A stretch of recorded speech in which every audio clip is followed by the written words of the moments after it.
নমস্কাৰ এটা breaking news লৈ আহিছো যিকোনো মুহূৰ্তত গ্ৰেপ্তাৰ হ'ব পাৰে বিকাশ অসম নাম নোলোৱাকৈ বিকাশ অসমৰ বিৰুদ্ধে মুখ্যমন্ত্ৰীৰ বিস্ফোৰণ আই মাতৃক অপমান কৰা বীৰ লাচিত সেনাৰ নেতাৰ বিৰুদ্ধে লোৱা হ'ব কঠোৰ ব্যৱস্থা লাচিত সেনাৰ এজন কৰ্মকৰ্তাই অসমৰ আই মাতৃসকলক অপমান কৰিছে আৰু সেই ব্যক্তিজনৰ বিৰুদ্ধে আৰক্ষী কঠোৰতকৈ কঠোৰ পদক্ষেপ ল'বলৈ মই নিৰ্দেশ দিছো বুলি মুখ্যমন্ত্ৰী হিমন্ত বিশ্ব শৰ্মাই এতিয়া ডাঙৰ মন্তব্য কৰিছে অৰ্থাৎ যিকোনো মুহূৰ্তত গ্ৰেপ্তাৰ হ'ব নেকি এতিয়া বীৰ লাচিত সেনাৰ নেতা বিকাশ অসম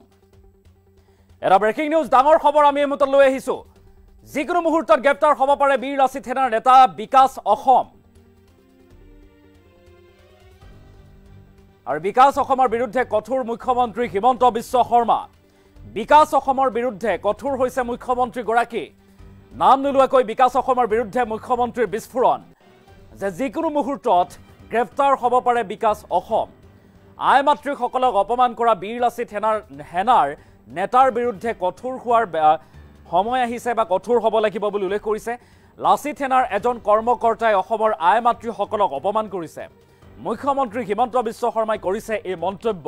আৰু সেই ব্যক্তিজনৰ বিৰুদ্ধে আৰক্ষীক কঠোৰতকৈ কঠোৰ পদক্ষেপ লোৱাৰ নিৰ্দেশ দিছো বুলি উল্লেখ কৰিছে মুখ্যমন্ত্ৰীগৰাকীয়ে আৰু সঁচাকৈয়ে সেই নেতাৰ বিৰুদ্ধে লোৱা হ'ব কঠোৰ ব্যৱস্থা এই মন্তব্য মুখ্যমন্ত্ৰী হিমন্ত বিশ্ব শৰ্মাৰ আৰু বিকাশ অসমৰ বিৰুদ্ধে উত্থাপিত হৈছে অসমৰ আই মাতৃসকলক অপমানৰ অভিযোগ অসমৰ আই মাতৃসকলক অপমান কৰাৰ অভিযোগ উত্থাপন হৈছে বিকাশ অসমৰ বিৰুদ্ধে প্ৰান্তে দাখিল কৰা হৈছে এজাহাৰ কালিৰ দিনটোতো ৰাজ্যৰ ভিন্ন প্ৰান্তত এজাহাৰ দাখিল কৰা হৈছে আৰু সেই এজাহাৰৰ ভিত্তিতে এতিয়া যিকোনো মুহূৰ্তত গ্ৰেপ্তাৰ হ'ব পাৰে বীৰ লাচিত সেনাৰ নেতা বিকাশ অসম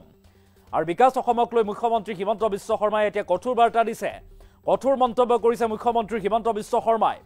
মুখ্যমন্ত্ৰীগৰাকীয়ে আৰক্ষীক কাহাৰ নিৰ্দেশ দিছে নাম নোলোৱাকৈ বিকাশ অসমৰ বিৰুদ্ধে বিস্ফোৰণ ঘটাইছে মুখ্যমন্ত্ৰী হিমন্ত বিশ্ব শৰ্মাই আৰক্ষীক দিছো কঠোৰ নিৰ্দেশ বুলি উল্লেখ কৰিছে যে আই মাতৃক অপমান কৰা বীৰ লাচিত সেনাৰ নেতাৰ বিৰুদ্ধে লোৱা হ'ব কঠোৰ ব্যৱস্থা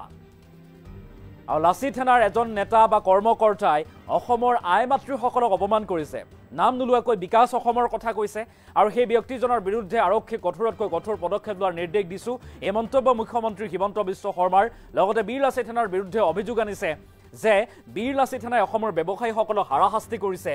গুণ্ডাগিৰিত নামিছে ধন দাবী কৰিছে মাৰপিট কৰিছে গতিকে আলফাৰ দৰে অসমত বীৰ লাচিত সেনাও হয়তো নিষিদ্ধ হ'ব পাৰে বুলি ডাঙৰ মন্তব্য মুখ্যমন্ত্ৰী হিমন্ত বিশ্ব শৰ্মাৰ মন্তব্য আছে বিকাশ অসমক লৈ শেহতীয়াকৈ মুখ্যমন্ত্ৰী হিমন্ত বিশ্ব শৰ্মাই কি কৈছে আমি মন্তব্য আগবঢ়াইছো আৰু যোৱাকালি লাচিত সেনাৰ এগৰাকী কৰ্মকৰ্তাই অসমৰ আই মাতৃসকলৰ প্ৰতি যি অপমানসূচক মন্তব্য দিলে তাৰ বাবেও মই ইতিমধ্যে আৰক্ষীক সেই ব্যক্তিজনৰ বিৰুদ্ধে কঠোৰ ব্যৱস্থা গ্ৰহণ কৰিবলৈ নিৰ্দেশ দিছো আৰু এই ব্যৱস্থা সঁচাকৈয়ে কঠোৰ হ'ব সেইটোকে কৈছো মই বেয়া শব্দ মোৰ মুখেদি নোলাব কিন্তু সেই ব্যক্তিজনৰ বিৰুদ্ধে সঁচাকৈয়ে কঠোৰ ব্যৱস্থা ল'বলৈ মই আৰক্ষীক নিৰ্দেশ দিছো মই নাম ক'ব খোজা নাই নাম কোৱাটো মোৰ উদ্দেশ্য নহয় যোনে অসমীয়া মাতৃৰ বিৰুদ্ধে বেয়া শব্দ প্ৰয়োগ কৰিছে তাক মই মানি ল'ব নোৱাৰো আৰু এই ব্যক্তিজনে ক্ষমতা কেনেকৈ ব্যৱহাৰ কৰিব লাগে তাক শিকিব লাগিব আৰু সেইখিনি শিকাবৰ কাৰণে যি কৰিব লাগে চৰকাৰে কৰিব আৰু যোৱাকালি লাচিত সেনাৰ এগৰাকী কৰ্মকৰ্তাই অসমৰ আই মাতৃসকলৰ প্ৰতি যি অপমানসূচক মন্তব্য দিলে তাৰ বাবেও মই ইতিমধ্যে আৰক্ষীক সেই ব্যক্তিজনৰ বিৰুদ্ধে কঠোৰ ব্যৱস্থা গ্ৰহণ কৰিবলৈ নিৰ্দেশ দিছো আৰু এই ব্যৱস্থা সঁচাকৈয়ে কঠোৰ হ'ব সেইটোকে কৈছো মই বেয়া শব্দ মোৰ মুখেদি নোলাব কিন্তু সেই ব্যক্তিজনৰ বিৰুদ্ধে সঁচাকৈয়ে কঠোৰ ব্যৱস্থা ল'বলৈ মই আৰক্ষীক নিৰ্দেশ দিছো মই নাম ক'ব খোজা নাই নাম কোৱাটো মোৰ উদ্দেশ্য নহয় যোনে অসমীয়া মাতৃৰ বিৰুদ্ধে বেয়া শব্দ প্ৰয়োগ কৰিছে তাক মই মানি ল'ব নোৱাৰো আৰু এই ব্যক্তিজনে ক্ষমতা কেনেকৈ ব্যৱহাৰ কৰিব লাগে তাক শিকিব লাগিব আৰু সেইখিনি শিকাবৰ কাৰণে যি কৰিব লাগে চৰকাৰে কৰিব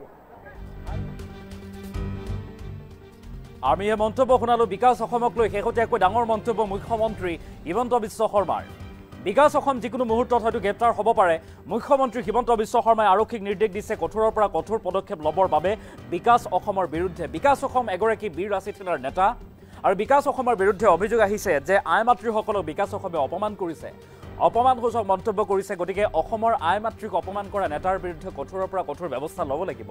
মুখ্যমন্ত্ৰী হিমন্ত বিশ্ব শৰ্মাই সমান্তৰালভাৱে বীৰ লাচিত সেনাৰ ভূমিকাক লৈও এটা সংগঠন, যিটো সংগঠনৰ বিৰুদ্ধে অভিযোগ আনিছে, এই সংগঠনটোৱে অসমৰ ব্যৱসায়ীসকলক হাৰাশাস্তি কৰিছে, মাৰপিট কৰিছে, ধন দাবী কৰিছে, অৰ্থাৎ গুণ্ডাগিৰিত নামিছে। গতিকে আলফাৰ দৰে বীৰ লাচিত সেনাকো হয়তো অসমৰ পৰা নিষিদ্ধ কৰা হ'ব পাৰে বুলি মন্তব্য মুখ্যমন্ত্ৰী হিমন্ত বিশ্ব শৰ্মাৰ। আৰু বীৰ লাচিত সেনাৰ এগৰাকী নেতা বিকাশ অসমৰ বিৰুদ্ধে ৰাজ্যৰ প্ৰান্তে প্ৰান্তে এজাহাৰ দাখিল কৰা হৈছে। কালিৰ দিনটোতো এজাহাৰ দাখিল কৰা হয় আৰু সেই এজাহাৰৰ ভিত্তিতেই তাৰ পৰৱৰ্তী পৰ্যায়ত আজিৰ দিনটোত মুখ্যমন্ত্ৰী হিমন্ত বিশ্ব শৰ্মাৰ কঠোৰ বাৰ্তা। এই বাৰ্তা হৈছে যে আৰক্ষীক কাহাৰ নিৰ্দেশ প্ৰদান কৰিছোঁ, এইগৰাকী বীৰ লাচিত সেনাৰ বিৰুদ্ধে কঠোৰৰ পৰা কঠোৰ ব্যৱস্থা ল'ব লাগিব। মন্তব্য আছে, পুনৰবাৰ আমি সেই মন্তব্য শুনাব বিচাৰিছোঁ। আৰু যোৱাকালি লাচিত সেনাৰ এগৰাকী কৰ্মকৰ্তাই অসমৰ আই মাতৃসকলৰ প্ৰতি যি অপমানসূচক মন্তব্য দিলে, তাৰ বাবেও মই ইতিমধ্যে আৰক্ষীক সেই ব্যক্তিজনৰ বিৰুদ্ধে কঠোৰ ব্যৱস্থা গ্ৰহণ কৰিবলৈ নিৰ্দেশ দিছোঁ আৰু এই ব্যৱস্থা সঁচাকৈয়ে কঠোৰ হ'ব। সেইটোকে কৈছোঁ, মই বেয়া শব্দ মোৰ মুখেদি নোলাব, কিন্তু সেই ব্যক্তিজনৰ বিৰুদ্ধে সঁচাকৈয়ে কঠোৰ ব্যৱস্থা ল'বলৈ মই আৰক্ষীক নিৰ্দেশ দিছোঁ। মই নাম ক'ব খোজা নাই, নাম কোৱাটো মোৰ উদ্দেশ্য নহয়। যোনে অসমীয়া মাতৃৰ বিৰুদ্ধে বেয়া শব্দ প্ৰয়োগ কৰিছে তাক মই মানি ল'ব নোৱাৰোঁ। আৰু এই ব্যক্তিজনে ক্ষমতা কেনেকৈ ব্যৱহাৰ কৰিব লাগে তাক শিকিব লাগিব আৰু সেইখিনি শিকাবৰ কাৰণে যি কৰিব লাগে চৰকাৰে কৰিব। আৰু যোৱাকালি লাচিত সেনাৰ এগৰাকী কৰ্মকৰ্তাই অসমৰ আই মাতৃসকলৰ প্ৰতি যি অপমানসূচক মন্তব্য দিলে, তাৰ বাবেও মই ইতিমধ্যে আৰক্ষীক সেই ব্যক্তিজনৰ বিৰুদ্ধে কঠোৰ ব্যৱস্থা গ্ৰহণ কৰিবলৈ নিৰ্দেশ দিছোঁ আৰু এই ব্যৱস্থা সঁচাকৈয়ে কঠোৰ হ'ব। সেইটোকে কৈছোঁ, মই বেয়া শব্দ মোৰ মুখেদি নোলাব, কিন্তু সেই ব্যক্তিজনৰ বিৰুদ্ধে সঁচাকৈয়ে কঠোৰ ব্যৱস্থা ল'বলৈ মই আৰক্ষীক নিৰ্দেশ দিছোঁ। মই নাম ক'ব খোজা নাই, নাম কোৱাটো মোৰ উদ্দেশ্য নহয়। যোনে অসমীয়া মাতৃৰ বিৰুদ্ধে বেয়া শব্দ প্ৰয়োগ কৰিছে তাক মই মানি ল'ব নোৱাৰোঁ আৰু এই ব্যক্তিজনে ক্ষমতা কেনেকৈ ব্যৱহাৰ কৰিব লাগে তাক শিকিব লাগিব আৰু সেইখিনি শিকাবৰ কাৰণে যি কৰিব লাগে চৰকাৰে কৰিব। আৰু যোৱাকালি লাচিত সেনাৰ এগৰাকী কৰ্মকৰ্তাই অসমৰ